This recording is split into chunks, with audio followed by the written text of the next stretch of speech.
Hello ഡീസ്, welcome back. നമ്മുടെ പുതിയൊരു വീഡിയോയിലേക്ക് എല്ലാവർക്കും സ്വാഗതം. ഇന്ന് ഞാൻ കാണിക്കാൻ പോകുന്നത് മറ്റൊരു മനോഹരമായിട്ടുള്ള കിച്ചൺ ടൂർ വീഡിയോ തന്നെയാണ്. ഇതുപോലത്തെ ഹോം റിലേറ്റഡ് വീഡിയോസൊക്കെ കിട്ടാനായിട്ട് നമ്മുടെ ചാനൽ ഇതുവരെ സബ്സ്ക്രൈബ് ചെയ്യാത്തവർ സബ്സ്ക്രൈബ് ചെയ്യാൻ മറക്കേണ്ട കേട്ടോ. അപ്പോൾ ഇതൊരു റിനോവേഷൻ ചെയ്തിട്ടുള്ള കിച്ചണും കൂടിയാണ്. ഈ കിച്ചൻ്റെ മുമ്പത്തെ സ്ഥിതി എന്താണെന്ന് ഈ വീഡിയോയുടെ ലാസ്റ്റ് ഞാൻ ഇൻക്ലൂഡ് ചെയ്തിട്ടുണ്ട് കേട്ടോ. അപ്പോൾ വീഡിയോ എല്ലാവരും ഫുള്ളായിട്ട് കാണുക. അപ്പോൾ ഇതുവരെ ഉണ്ടായിരുന്നുള്ളൂ കേട്ടോ മുമ്പത്തെ കിച്ചൺ. കുറച്ച് ഭാഗം പുതുതായി എടുത്തതാണ്. അപ്പോൾ പഴയ അടുക്കളയൊക്കെ പുതുക്കി പണിയാൻ നിൽക്കുന്നവർക്കൊക്കെ ഈ വീഡിയോ യൂസ്ഫുൾ ആയിരിക്കും. ഈ ഒരു വിറകടുപ്പ് മുമ്പേ ഉള്ളതാണ് കേട്ടോ. അതവിടെ നിർത്തിയിട്ട് ബാക്കിയുള്ള ഭാഗങ്ങളൊക്കെ പൊളിച്ച് കളഞ്ഞിട്ട് പുതുതാക്കി എടുത്ത് കുറച്ചൊരു വലിയ കിച്ചൺ ആക്കിയിട്ടുണ്ട്. അപ്പോൾ ഇതാ ഇവിടെയായിട്ട് നീളത്തിലാണ് കേട്ടോ വരുന്നത്. ഇവിടെയൊക്കെ നീളത്തിൽ കൗണ്ടർ ടോപ്പ് കൊടുത്തിട്ടുണ്ട്. പിന്നെ ഫെറോ സിമെൻറ്റിൻ്റെ തട്ടിട്ട് കൊടുത്തിട്ട് അതിനൊക്കെ അലൂമിനിയം ഫാബ്രിക്കേഷനിൽ ഡോറും വെച്ച് കൊടുത്തിട്ടുണ്ട്. നല്ല വൃത്തിയുണ്ട് കേട്ടോ കാണാൻ. അതുപോലെ ഈ ഒരു സ്ലാബിലെല്ലാം ഇതുപോലത്തെ ഒരു പ്രിൻ്റുള്ള ടൈപ്പ് ഗ്രാനൈറ്റാണ് പതിച്ചിട്ടുള്ളത്. ഈ ഒരു ഗ്രാനൈറ്റ് നിങ്ങൾക്ക് ഇഷ്ടമായോ? നിങ്ങളുടെ അഭിപ്രായം എന്താ? താഴെ ഒന്ന് കമൻറ്റ് ചെയ്യാം കേട്ടോ ഈ ഗ്രാനൈറ്റിനെ കുറിച്ചിട്ട്. പിന്നെ ഇവിടെ ഗ്യാസ് അടുപ്പും കാര്യങ്ങളൊക്കെ കൊടുത്തിട്ടുണ്ട്. മുകളിൽ നല്ല വെളിച്ചം കിട്ടാനിതാ ജനലൊക്കെ കൊടുത്തിട്ടുണ്ട് കേട്ടോ രണ്ട് ഭാഗത്തും. പിന്നെ വാളിലെല്ലാം നല്ല വൈറ്റ് കളർ ടൈലാണ് പതിച്ചിട്ടുള്ളത്. അപ്പോൾ ഇതാട്ടോ നമ്മൾ കിച്ചണിൽ ചിലവ് ഇതുപോലത്തെ വർക്ക് ഏരിയ ഒക്കെ ഉണ്ടാക്കുമ്പോൾ ചിലവ് കുറക്കാൻ നല്ലൊരു ഓപ്ഷനാണ്. ഫസ്റ്റ് ഫെറോ സിമെൻറ്റിൻ്റെ തട്ടിട്ട് കൊടുക്കുക, എന്നിട്ട് ഫാബ്രിക്കേഷൻ്റെ ഡോറും വെച്ച് കൊടുത്താൽ മതി, അലൂമിനിയം PVCൻ്റെ ഡോറ്.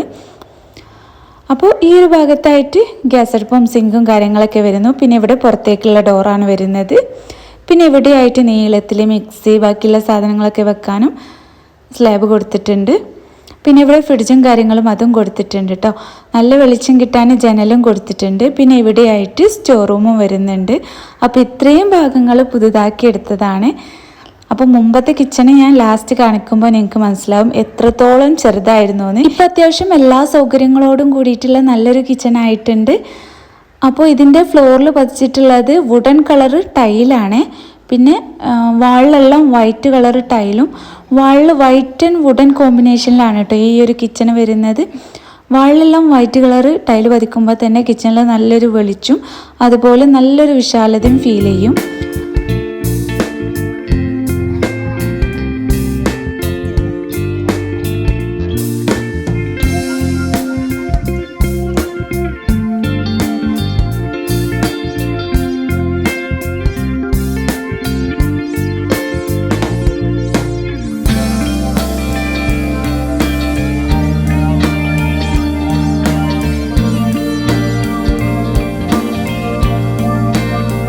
ഞാനിപ്പോൾ കാണിച്ച കിച്ചൻ്റെ മുമ്പത്തെ അവസ്ഥ ഇതുപോലെ ആയിരുന്നു കേട്ടോ. ഇതുപോലെ ഒരു കിച്ചണാണ് ഇപ്പോൾ നല്ല കിച്ചണാക്കിയിട്ട് ഉണ്ടാക്കിയിട്ടുള്ളത്.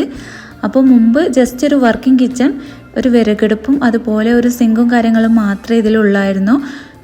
എക്സ്ട്രാ റേക്കും കാര്യങ്ങളൊന്നും ഇല്ലായിരുന്നു കേട്ടോ. ഈ ഭാഗം സിങ്കിൻ്റെ ഭാഗം മാത്രം പൊളിച്ചു മാറ്റിയിട്ട് നീളത്തിൽ പുറത്തേക്ക് എടുത്തിട്ടാണ് പുതിയ കിച്ചൺ ഉണ്ടാക്കിയിട്ടുള്ളത്. ഈ ഒരു പുതിയ കിച്ചണ് നിങ്ങൾ 10ൽ എത്ര മാർക്ക് കൊടുക്കും? താഴെ ജസ്റ്റ് ഒന്ന് കമൻറ്റ് ചെയ്യട്ടോ. അപ്പോൾ ഓക്കെ, താങ്ക്സ് ഫോർ വാച്ചിങ്.